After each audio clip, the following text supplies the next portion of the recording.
The Teacher's Secret. I was a teacher. I loved my job. Every morning I woke up early, put on my best shirt and walked to school. The children waited for me in the classroom. They smiled when they saw me, and I smiled back. Teaching was my passion. I taught them new words, simple math, and stories about the world. Their eyes were full of curiosity. At the end of the day, they waved goodbye, and I felt proud. At home, my wife, Sarah, was waiting for me.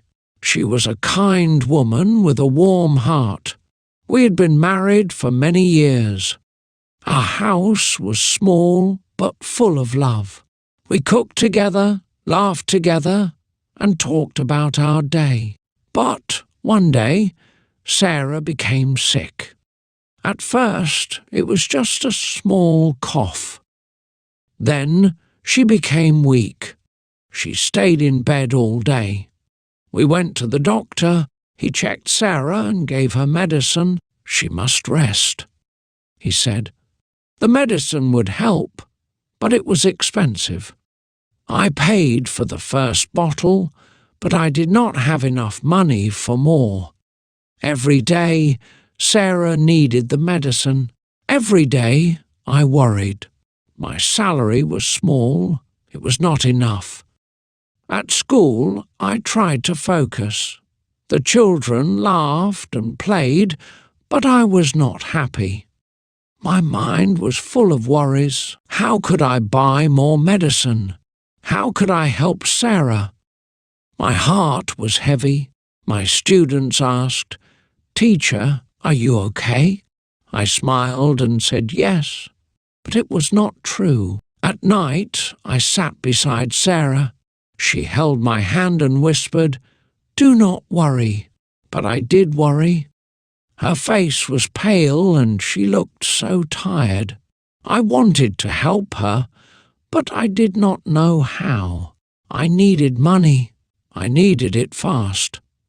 But I had no idea what to do. One night I walked outside. The streets were empty and quiet. The shops were closed. I passed by a small store.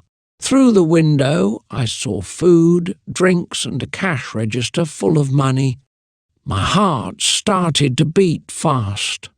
A thought came to me, an idea I did not like. But I was desperate. I stood there for a long time. My hands were shaking. My mind was full of fear. I knew it was wrong. I was a teacher, an honest man. But Sarah needed medicine. I took a deep breath. I had to make a choice. I stood in front of the store, my heart beating fast. The streets were dark and empty. No one was watching. I looked at the cash register inside. There was money I needed. My hands were shaking. I knew it was wrong, but I could not stop thinking about Sarah. She was at home, sick in bed, waiting for medicine. I took a deep breath. My mind was full of fear and doubt. I stepped closer to the door. It was locked. Of course, it was locked. I looked around and saw a small rock on the ground. My fingers felt cold as I picked it up. My whole body was shaking. Was I really going to do this? I had never stolen anything before. I was a teacher, an honest man. But I was also a husband. Sarah needed me. I closed my eyes for a moment, trying to push away my guilt. With one quick motion, I threw the rock at the glass. The sound of breaking glass filled the silent street. My heart jumped. I waited, listening. No one came. No one shouted. The street remained quiet. I reached inside and unlocked the door. My hands were sweating. I stepped inside, my legs feeling weak. The store smelled like bread and fruit. I could see the money in the register. I moved quickly. I grabbed some bills and stuffed them into my pocket. My hands were shaking so much that I almost dropped the money. Then I heard a noise. My heart stopped. Someone was outside. I froze, listening. Footsteps. Was it a policeman? A neighbour? I held my breath, my body stiff with fear. The footsteps grew louder. I had to get out. I turned and ran. I did not stop to look back. My feet pounded against the ground as I raced through the dark streets. My chest was tight. I felt like I could not breathe. I had never been so scared in my life. When I reached home, I quickly shut the door behind me. My hands were still shaking. I leaned against the wall, trying to calm down. What had I done? Sarah was asleep. She did not know what I had done. I took the money from my pocket and placed it on the table. It did not feel real. My heart was still racing. I told myself I had no choice. It was for Sarah. It was for her medicine. But deep inside, I felt something heavy. It was guilt. I had stolen. I had broken the law. And I could not take it back. I sat beside Sarah and held her hand. Her skin felt warm. She opened her eyes slowly and gave me a weak smile. "You are still awake?" she whispered. I forced a smile.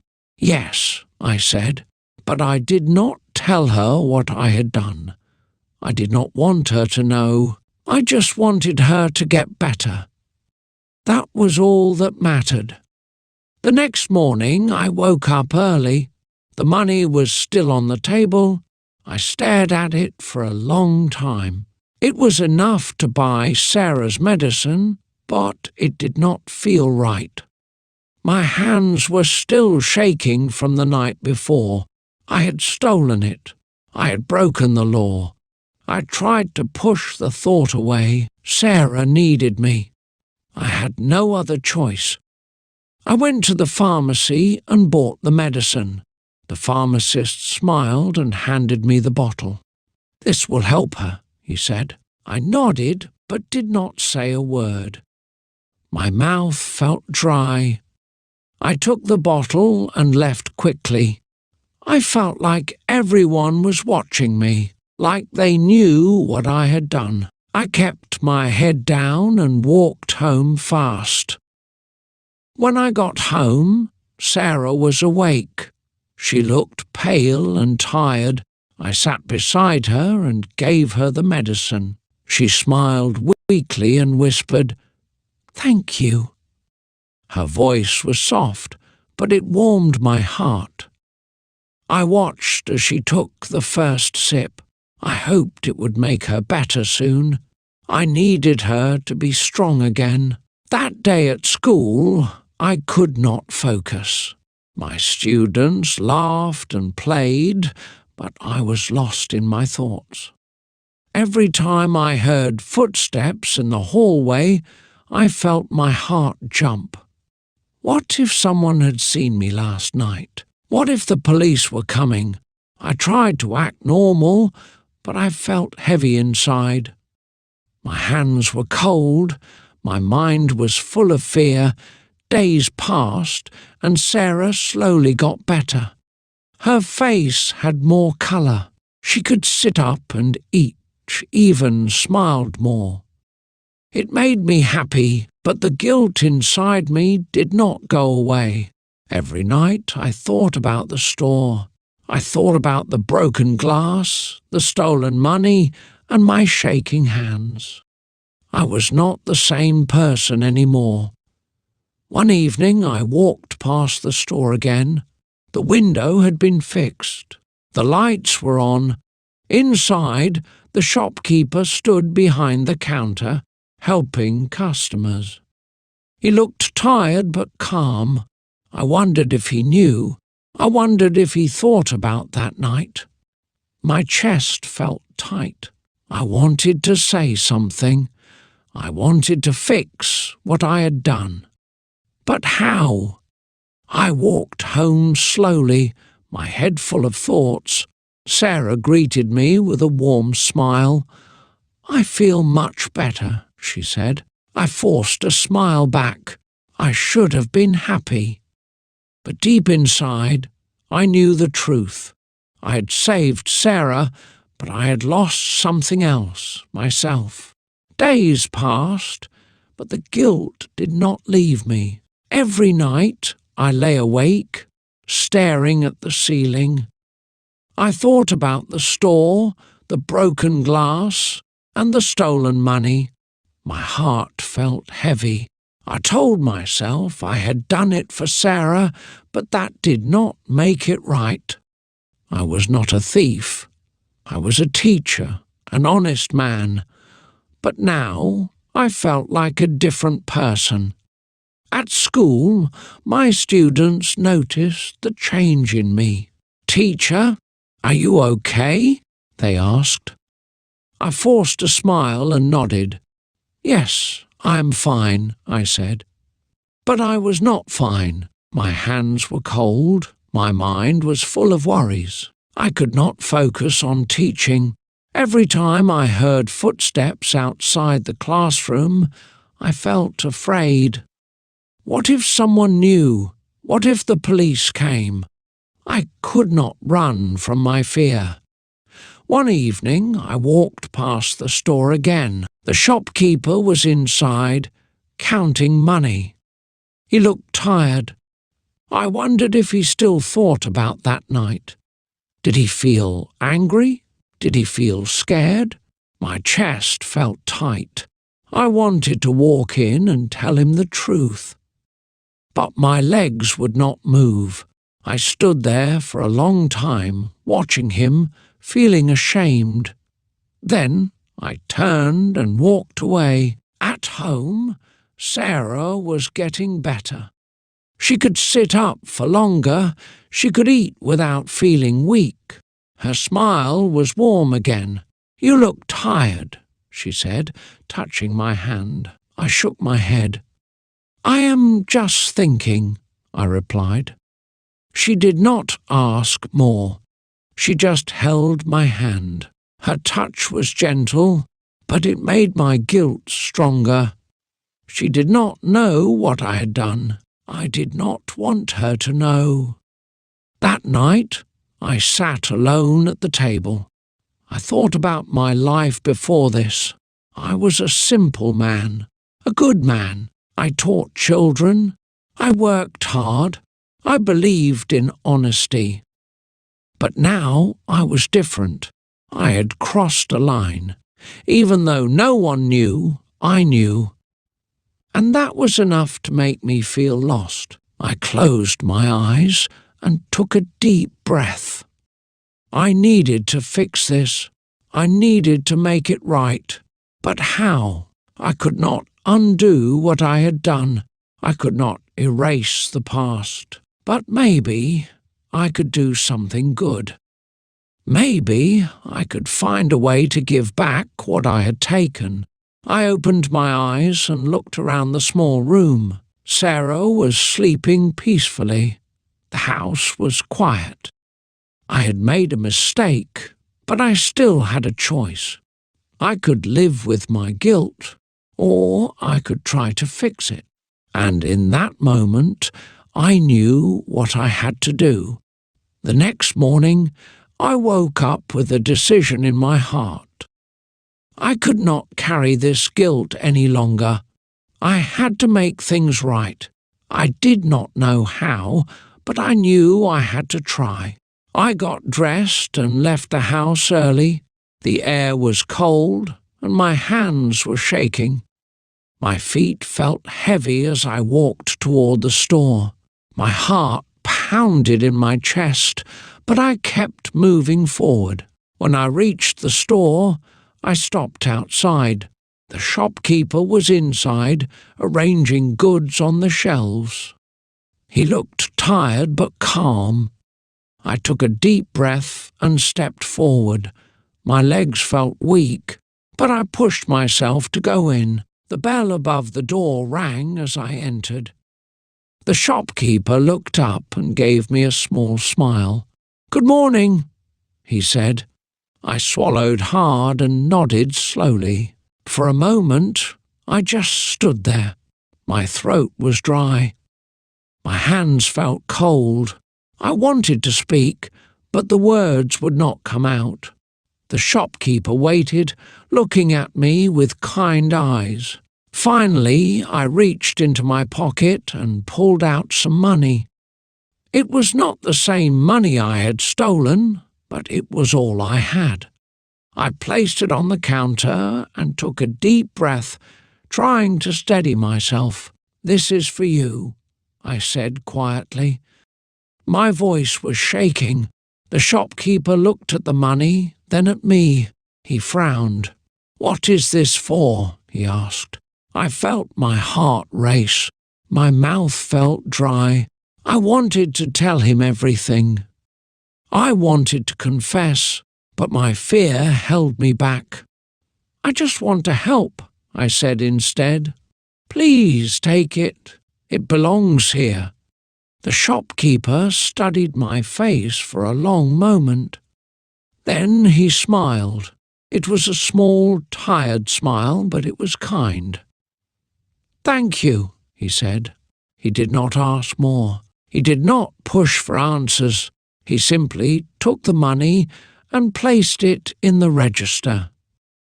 I felt my body relax just a little. I had not told the truth, but I had taken the first step toward making things right. As I walked home, the weight on my chest felt lighter. The past could not be erased, but maybe I could still do good. Maybe I could be the man I used to be. I had made a mistake, but I was trying to fix it. That had to count for something. The road ahead was still uncertain, but I felt hope again. Sarah greeted me with a warm smile when I returned. "You look better," she said softly. I smiled back. "I think I am," I whispered, and for the first time in a long while I believed it. The days passed, and something inside me began to change.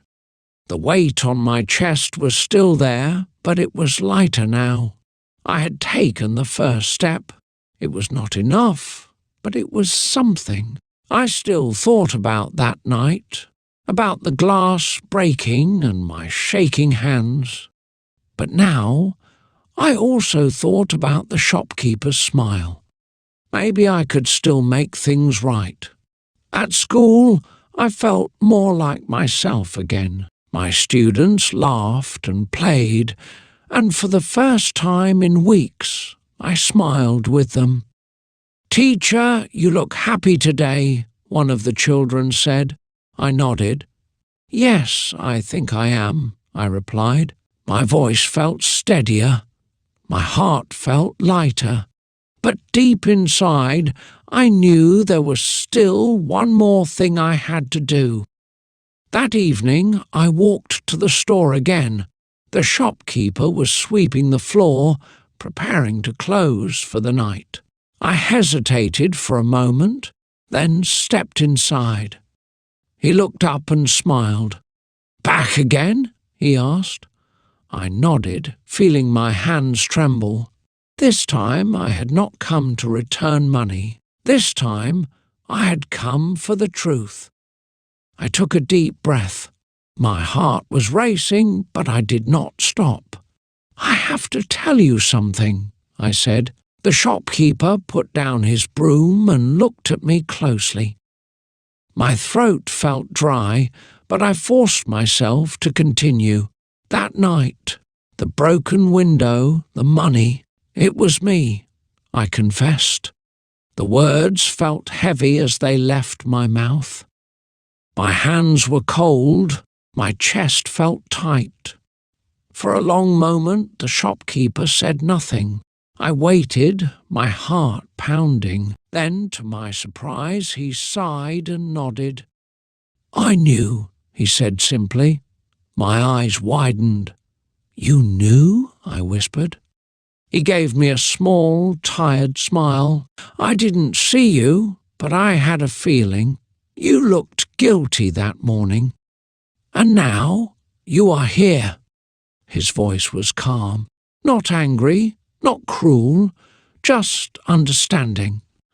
I felt my breath catch in my throat. I had expected anger. I had expected shouting, but not this. "I'm sorry," I said, my voice shaking. "I was desperate. My wife was sick. I had no choice." The shopkeeper nodded slowly. "I understand," he said, "but there is always a choice." His words were gentle, but they hit me deep. He was right. I had made a choice, a wrong one. I looked down at my hands. "How can I make it right?" I asked. The shopkeeper thought for a moment, then smiled. "Come work for me," he said. "Help me in the store. Learn what it means to give instead of take." His words surprised me. I had come expecting punishment, but instead I was given a chance, a second chance. And for the first time in a long time, I felt hope.